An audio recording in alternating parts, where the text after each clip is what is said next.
신약성경 사도행전 20장 1절에서 12절입니다. 바울은 에베소 사역을 성공적으로 마치고 마게도니아와 아가야를 돌아보면서 예루살렘으로 돌아가고자 하였습니다. 그는 에베소에서 드로아로 가서 배를 타고 2차 전도 여행처럼 에게해를 건너서 빌립보를 거쳐 한 곳 한 곳 들르는 중에 마게도니아 남쪽에 위치한 고린도에서 3개월을 머뭅니다. 그리고 그의 제자들을 돌아보면서 권면하죠. 바울이 다시 마게도니아로 간 것은 그가 전도했던 사람들, 그가 목회했던 그 교회들이 잘 서고 있는지, 믿음이 잘 자라고 있는지, 문제는 없는지 그들을 한번 살펴보고 그리고 그들에게 필요한 신령한 은혜를 더 나눠주고자 그는 다시 한번 그들에게 찾아간 것입니다. 19장 21절에 보면 2일 후에 바울이 마게도니아와 아가야를 거쳐서 예루살렘으로 가기로 작정하여 이르되 내가 거기 갔다가 후에 노마도 보아야 하리라. 자, 이제 20장서부터 28장까지는 에베소에서 예루살렘으로 가는 여정, 그리고 예루살렘에서 겪는 고난, 그리고 노마로 압송되어져 가는 과정, 그리고 마지막으로 노마의 가택 연금이 되는 상태에서 바울이 쉬지 않고 하나님의 나라를 증거하는 것으로 사도행전이 끝납니다. 자, 오늘 이 본문의 상황은 에베소에서 마게도니아와 헬라 지역을 거쳐서 예루살렘으로 가는 여정의 일부분이죠. 이 마게도니아와 헬라는 이 바울이 2차 전도 여행 때 복음을 전했던 곳입니다. 특히 이 마게도니아의 이 데살로니가 지역은 유대인의 반대가 너무나 심했기 때문에 얼마 머무르지 못하고 떠났던 곳이기 때문에 바울에게 있어서는 매우 아쉬움이 많이 남는 곳이었습니다. 그래서 그는 예루살렘으로 가는 도중에 다시 그곳에 들려 그들을 든든히 세워주고 싶어 했던 것입니다. 자, 3차 전도 여행 중에 에베소 교회에서 오래도록 사역했던 사도 바울은 이제 그들과 작별을 하고 떠났다라고 말하죠. 그리고 고린도에서 3달을 있다가 배를 타고 예루살렘으로 가고자 했습니다. 그는 이미 긴 여행에 지쳐 있었습니다. 빨리 돌아가서 쉬고도 싶었습니다. 그러나 바울은 배를 탈 수가 없었습니다.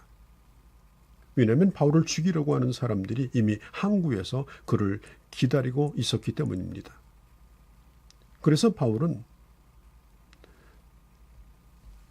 그 배를 보내고 그 다음에 다시 돌아옵니다. 그리고 마게도니아 쪽으로 방향을 돌립니다.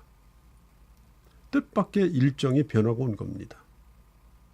그 일정 변경 때문에 득을 본 사람들이 이 드로아 교회 사람들입니다. 3절과 5절에 보면 이 드로아 교인들은 어느 주일 밤에 그 위대한 사도 바울을 모시고 하나님의 말씀을 들을 수 있는 기회를 얻게 됩니다.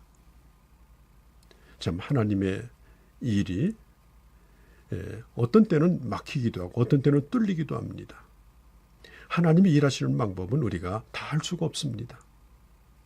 어떤 때는 직진할 때도 있고 돌아가야만 할 때도 있습니다. 6절에 보면 이 사도 바울이 드로아에서 7일 동안을 머물렀다고 하죠. 이것은 바울이 드로아 교회에 성도들과 함께 주일 예배를 드리기 위해서 일부러 머물렀던 것으로 압니다. 바울은 지금 오순절 이전에 예루살렘에 도착하고자 하는 바쁜 일정을 가지고 있고 시간도 촉박합니다. 바울이 이튿날 떠나고자 하여라고 하는 그 구절만 보아도 알 수가 있죠. 그럼에도 불구하고 일주일을 머물면서 이 드로아 교회에서 주일 예배를 함께 드리게 됩니다. 이 사도 바울에게 있어서 이 주일은, 이 주님의 날은 아무리 일정이 바쁘다 하더라도 성도들과 함께 꼭 지켜야 되는 가장 중요한 시간이었기 때문입니다. 그리고 주일 밤 집회가 진행이 됩니다. 바울의 설교는 깊은 밤중까지 계속됩니다. 내일 아침이면 긴 여행을 떠나야 되니까 이제는 적당한 시간에 설교를 끝내고 일찍 자는 것이 좋다는 생각을 할 수도 있지만은 바울에게는 전혀 그런 생각이 없습니다. 오늘 성경에 보면 떡을 떼려고 모였다고 하죠. 이것은 예배드리러 온 겁니다. 이 초대교회는 이 설교 후에 주님의 몸을 기념하는 떡을 떼는 성만찬이 있었습니다. 그리고 당시에는 이 노예 제도가 있던 때이고 또 교회 안에 노예로서 예수를 믿는 사람들이 참석하기도 했습니다. 학자들은 오늘 여기에 등장하는 유도고라고 하는 사람은 노예였을 것으로 추측을 합니다. 하루 종일 일을 하고 저녁에 예배 참석했는데 육신을 가지고 있기 때문에 피곤하여 졸 수밖에 없었습니다. 또 위층 다락에 그가 앉아 있는데 등불을 많이 켰다고 성경에 나와 있죠. 자, 기름을 떼는 등불을 켜니 기름이 타오르면서 그 이산화탄소가 온 방 안에 공기를 탁하게 만들었을 것입니다. 그렇지 않아도 피곤해서 졸리는데 방 안에 가득한 이산화탄소로 더 졸렸을 것입니다. 그는 어떻게 하든지 하나님의 말씀을 더 들으려고 애를 썼지만은 또 말씀을 더 듣기 위해서 공기가 들어오는 그런 창틀가에 걸쳐 앉아 있을 수도 있었습니다. 자, 그런데 이 바울이 하나님의 말씀을 전하면서 이 사람들의 초롱초롱한 눈동자, 보내고 싶지 않은 그 간절함, 그런 마음들이 서로 통했는지 밤늦게까지 사도 바울도 설교를 끝내지 못하고 말씀을 전하게 되어지죠.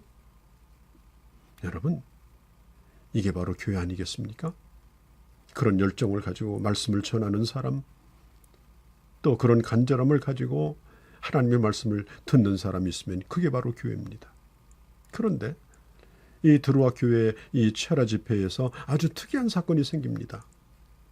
바로 이 유두고라고 하는 청년이 창틀에 걸쳐 앉아서 밤새 말씀을 듣다가 깜빡 조는 순간 중심을 잃고 그 3층 아래로 떨어졌는데 그대로 거기서 죽어버린 것입니다. 자, 예배를 드리다가 이런 사고가 났습니다. 이런 일이 벌어졌으니 얼마나 이 사람들이 놀랐겠습니까? 여러분, 우리가 예배 시간에 이 조는 것도 정말 우리가 조심해야 됩니다. 말씀에 집중해서 졸지 않도록 하고 또 예배 전에 충분히 수면을 취하고 또 육체적으로도 피곤하지 않도록. 왜냐하면 예배라고 하는 것은 주님과 우리가 얼굴을 마주 대하는 시간 아닙니까? 자, 사도행전을 기록한 분이 의사인데 의사 진단에 의하면 오늘 여기 본문에 있는 것처럼 사망입니다. 죽은 겁니다. 기절한 것도 아닙니다. 바울은 사람들에게 조용히 하라고 말하고 이 사람에게 생명이 있다라고 말합니다. 그리고 이 청년을 끌어안으니 그가 깨어나 살아났습니다. 이것을 보면서 사람들은 동이 틀 때까지 위로를 받고 말씀을 듣고 기도하고 간증을 하고 음식을 나누고 그야말로 밤을 새우는 천국이 거기에서 경험되어진 것입니다. 사랑하는 성도 여러분, 말씀을 듣다가 창문에서 떨어지는 것보다 더 비극은 뭔지 아십니까? 살아계신 하나님으로부터 떨어져 나가는 것입니다. 히브리서 3장 12절에 보면 성경은 말합니다. 너희가 삼가 혹 너희 중에 믿지 아니하는 악심을 품고 살아계신 하나님에게서 떨어질까 염려하라고 말했습니다. 바울의 기도로 이 청년이 살아나게 되므로 이제는 오히려 그 사건이 드로아 성도들에게는 바울과 함께했던 그 은혜로운 집회, 그 은혜로운 체험, 이것은 평생 잊을 수 없는 그런 기억이 되었을 것입니다. 그리고 불신자들 앞에서도 확실한 이 복음의 증거가 됩니다. 자, 바울은 이 드로아를 떠나서 아소라고 하는 곳으로 가는데 다른 제자들은 배를 타고 80리길을 제자들은 배를 타고 갔지만 바울은 걸어서 80리길을 아소를 향해서 발걸음을 옮기면서 드로아에서 출발을 하고 있습니다. 오늘 우리의 발걸음도 하나님 함께 하심으로 그야말로 드라마틱하지만 성령께서 함께하는 우리의 발걸음이 되어지는 그런 멋진 우리의 삶이 되어주시기를 바랍니다.